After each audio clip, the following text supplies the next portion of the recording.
চাকরিহারাদের সঙ্গে এক নোংরা খেলার ছক তৈরি করে ফেলেছে নবান্ন।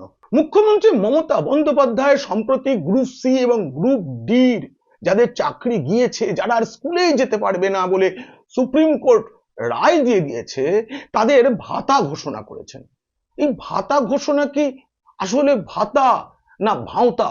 চাপ কাটানোর জন্য উনি ঘোষণা করে দিলেন 25 আর 20,000 টাকা করে তিনি ভাতা দেবেন। কিন্তু ভাতাটা কি আদৌ দিতে পারবেন? উনি বললেন ওই যে ডানলপের কারখানা বন্ধ হয়ে গেছে, সেই শ্রমিকরা যে বসে আছে তাদের যেমন ভাতা দিই তেমন ভাতা দেব। কেন? ডানলপের যাদের চাকরি গিয়েছে তাদের চাকরি গিয়েছে মালিক না বলে, অন্যায়ভাবে কারখানা বন্ধ করে দিয়েছে বলে।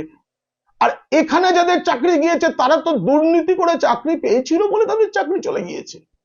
এবং আইনজীবীরা বলছেন এইভাবে যাদের চাকরি গিয়েছে তারা আর কোনোদিনও সরকারি কোনো চাকরি করতে পারবেন না, কোনো চাকরিতে আবেদন করতে পারেন না, এবং তারা সরকারি কোনো ভাতাও নিতে পারেন না। তাহলে মুখ্যমন্ত্রী কেন ঘোষণা করলেন? উনি কি এগুলো জানেন না? তাহলে কি সত্যিই ভাওতা? এ নিয়ে গোটা ভিডিওটি দেখতে হলে নিচে ডেসক্রিপশনে থাকা লিংকে ক্লিক করুন। আর যদি ভালো লাগে তবে অবশ্যই সাবস্ক্রাইব করুন পিনাক কি বলছে।